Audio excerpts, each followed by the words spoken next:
छत्रपती संभाजीनगर जालना विधान परिषद मतदारसंघातून ऐनवेळी महाविकास आघाडीचे उमेदवार देवयानी डोणगावकर यांनी आपला उमेदवारी अर्ज मागे घेतलेला आहे आणि आता सद्यस्थितीला गणेश लोखंडे हे महाविकास आघाडीचे उमेदवार म्हणून आता आपल्याला पाहायला मिळतील। स्वतः आपल्यासोबत गणेश लोखंडे आहेत। काय सांगाल, ऐनवेळी तुमच्या उमेदवारांना अर्ज माघारी घेतलाय?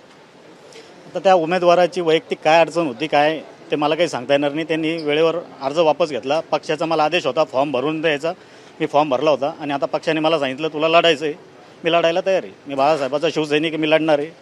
आणि वरिष्ठांचा कोणाचा निरोप आला होता का?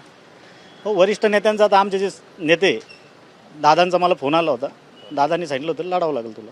बरं, ऐनवेळी उमेदवाराने माघार घेणं म्हणजे हा कुठेतरी चर्चेचा विषय आहे।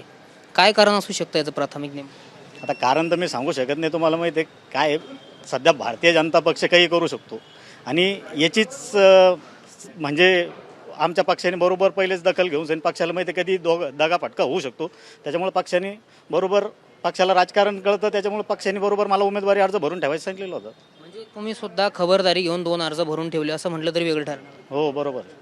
आता तुम्ही महाविकास आघाडीचे म्हणून उमेदवार अधिकृत आहात, आता निवडणुकीला कसं सामोरं जाणार आहात काय सांगा? आता मी महाविकास आघाडीचा उमेदवार जरी असलो तरी भाजपावर अनेक लोक नाराज आहे।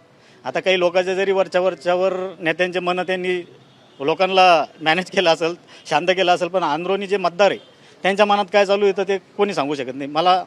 मला खात्री आहे की माझ्या पक्षाचे वरिष्ठ नेते मला ते मतदान घेऊन देण्यासाठी बरोबर प्रयत्न करतील व ते मतदान मला घेऊन देतील आणि आम्ही महाविकास आघाडी एकूण एखाद्या वेळेस म्हणजे 100% विजयी होऊ। तर नक्कीच आपण पाहतोय की विजयाचा दावा सुद्धा गणेश लोखंडे यांनी केलेला आहे। ऐनवेळी देवयानी डोणगावकर यांनी आपला उमेदवारी अर्ज जो आहे तो मागे घेतलेला आहे, त्यामुळे आता गणेश लोखंडे हेच महाविकास आघाडीचे अधिकृत उमेदवार जालना छत्रपती संभाजीनगर विधान परिषद मतदारसंघातून राहतील। रामनाथ ढाकणे, TV9 मराठी, छत्रपती संभाजीनगर।